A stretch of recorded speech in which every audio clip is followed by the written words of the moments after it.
ಜಗತ್ತಿಗೆ ಅನ್ನ ಕೊಡುವವನು ಯಾರು? ಅವನೇ ಪರಮಾತ್ಮ. ಇಡೀ ಪ್ರಪಂಚಕ್ಕೆ ಅನ್ನವನ್ನು ಕೊಡ್ತಾನೆ. ಅವನು ಪ್ರತಿ ಕ್ಷಣದಲ್ಲಿ ಆತನು ಮಲಗಿರಬೇಕಾದ್ರೂ, ಧ್ಯಾನ ಮಾಡಿರಬೇಕಾದ್ರೂ, ಎದ್ದಿರಬೇಕಾದ್ರೂ ದೇವರು ಯಾವತ್ತೂ ಮಲಗೋದಿಲ್ಲ. ನಾವು ಗಂಟೆ ಹೊಡೆದವನನ್ನು ಎಬ್ಬಿಸ್ತೇವೆ ಅಂತೇಳಿ ಮಲಗಿರುವ ಒಂದು ಆಲೋಚನೆ ಇಟ್ಟುಕೊಂಡಿರುವಂಥ ನಾವು ಜನಗಳು ಭಗವಂತನಿಗೆ ಯಾವತ್ತೂ ನಿದ್ರೆ ಇಲ್ಲ. ಇವತ್ತು ಇದನ್ನು ಆಲೋಚನೆ ಮಾಡ್ತಾ ಮಾಡ್ತಾ ಮಾಡ್ತಾ ಮಾಡ್ತಾ ಸುಂದರವಾದ ನಮ್ಮ ಕೆರೆಯ ಪರಿಸರಕ್ಕೆ ಬಂದಿರಬೇಕಾದ್ರೆ ಅಲ್ಲೊಂದು ಮರ ಒಂದು ಹೂಗಳನ್ನು ಕೊಟ್ಟಿತ್ತು. ಹಣ್ಣುಗಳು ಆಗೋದ್ರಲ್ಲಿ ಪಕ್ವ ಆಗೋದ್ರಲ್ಲಿ ಸ್ವಲ್ಪ ಬಾಕಿ ಇತ್ತು. ಅಕಾಲಿಕ ಮಳೆಯಿಂದ ಅದರ ಹಣ್ಣುಗಳನ್ನೆಲ್ಲ ಕೆಳಗೆ ಉದುರಿಸಿದೆ. ಇದನ್ನು ಏನು ಮಾಡುವಪ್ಪ ಅಂತ. ಪ್ರಕೃತಿ ಯಾವತ್ತೂ ವಿಷಕಾರಿ ಅಲ್ಲ, ಪ್ರಕೃತಿ ಯಾವತ್ತೂ ಹಾನಿಕಾರಕ ಅಲ್ಲ. ಅದರಿಂದ ಈ ಪ್ರಕೃತಿದತ್ತವಾದಂಥ ಆಹಾರವನ್ನು ಒಂದು ಮುಷ್ಟಿಯಲ್ಲಿ ತೆಗೆದುಕೊಂಡು ಅದನ್ನು ಸುಮ್ಮನೆ ಹೀಗೆ ತಗೊಬಂದು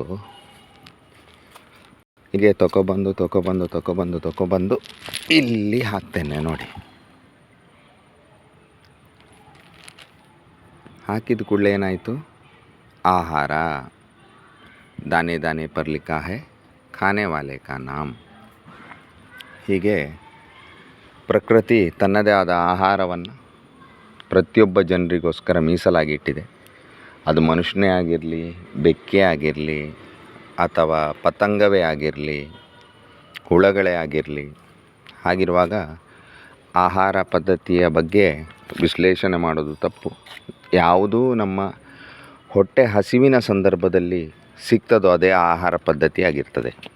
ಈ ವಿಡಿಯೋವನ್ನು ನಾನು ಯಾಕೆ ಮಾಡ್ತಾ ಇದ್ದೇನೆ ಅಂತೇಳಿದರೆ, ಮುಖ್ಯತವಾಗಿಕೊಂಡು ಹೇಳಬೇಕು ಅಂತಾದರೆ, ಗೌಡ ಸಾರಸ್ವತ ಸಮಾಜ, ಬ್ರಾಹ್ಮಣ ಸಮಾಜವನ್ನು ಕೆಲವೊಂದು ಈಗ ಉಲ್ಲೇಖ ಮಾಡಲಿಕ್ಕಿಲ್ಲ.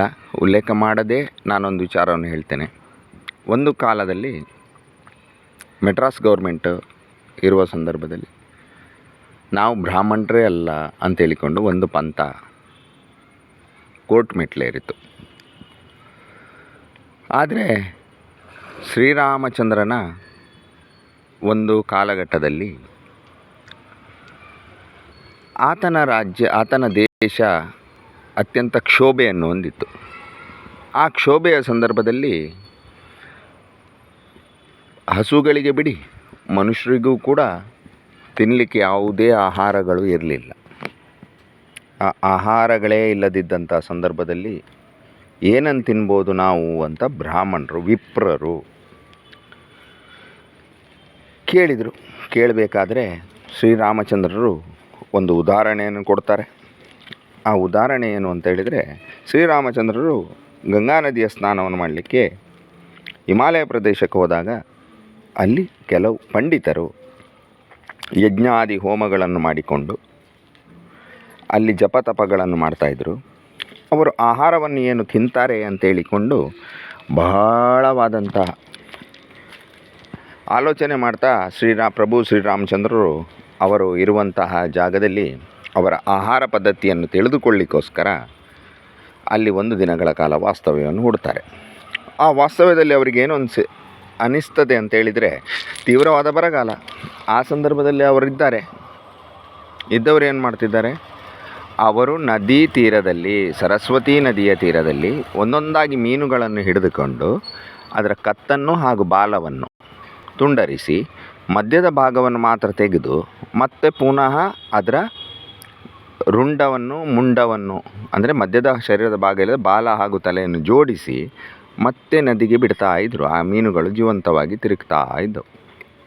ಇದನ್ನು ನೋಡಿಬಿಟ್ಟು ಇಂಥ ಒಂದು ವಿದ್ಯೆಯನ್ನು ಪಡೆದುಕೊಂಡು ಇಂಥ ಒಂದು ಸಾಧನೆ ಮಾಡ್ತಿರುವವರು ನನಗೊಂದು ಪಾಠ ಹೇಳಿಕೊಟ್ಟ ಹಾಗೆ ಅಂತ ಕೂಡಲೇ ಶ್ರೀರಾಮಚಂದ್ರರ ಆಸ್ಥಾನದಲ್ಲಿ ಇವತ್ತಿನ ಗೌಡ ಸಾರಸ್ವತ ಬ್ರಾಹ್ಮಣ ಸಮುದಾಯದ ಅತ್ಯಂತ ಮೇಧಾವಿಗಳನ್ನು ನೇಮಕ ಮಾಡಲಾಯಿತು.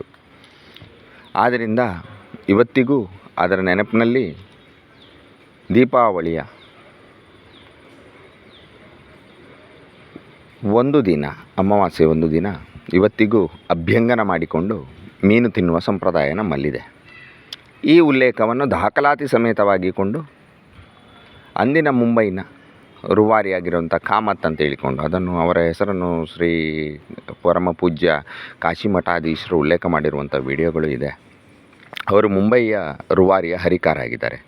ಅವರು ಈ ವಿಚಾರವನ್ನು ಕೋರ್ಟ್ ತನಕ ತಲುಪಿಸಿ, ಆಗಿನ ನ್ಯಾಯಾಲಯ ತನಕ ತಲುಪಿಸಿ, ಆನಂತರ ಮೆಡ್ರಾಸ್ ಹೈಕೋರ್ಟ್ ಒಂದು ಆರ್ಡರ್ ಕಾಪಿಯನ್ನು ಕಟ್ತದೆ. ಅದರಲ್ಲಿ ಉಲ್ಲೇಖ ಇದೆ, ಗೌಡ ಸಾರಸ್ವತ ಬ್ರಾಹ್ಮಣರು ಮೀನು ತಿನ್ನುವ ಸರ್ವಶ್ರೇಷ್ಠ ಬ್ರಾಹ್ಮಣರು ಅಂತೇಳಿಕೊಂಡು.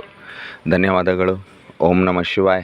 ಮುಂದಿನ ಸಂಚಿಕೆಯಲ್ಲಿ ಹೊಸ ವಿಡಿಯೋಗಳೊಂದಿಗೆ, ಹೊಸ ವಿಚಾರಧಾರೆಗಳೊಂದಿಗೆ ನಿಮ್ಮನ್ನು ತಲುಪ್ತೇನೆ.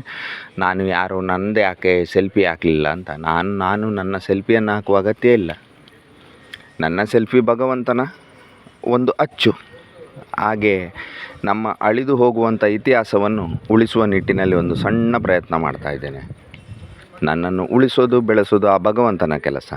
ಆದರೆ ನಡೆದು ಹೋದ ಘಟನೆಗಳು, ಯಾವುದನ್ನು ಉಳಿಸಬೇಕು ಅದನ್ನು ಉಳಿಸಬೇಕು, ಯಾವುದನ್ನು ಅಳಿಸಬೇಕು ಅದನ್ನು ಅಳಿಸಬೇಕು. ಹರ ಹರ ಮಹಾದೇವ್. ಹರೇ ಶ್ರೀನಿವಾಸ, ಹರೇ ವೆಂಕಟೇಶ. ಓಂ ನಮಃ ಶಿವಾಯ.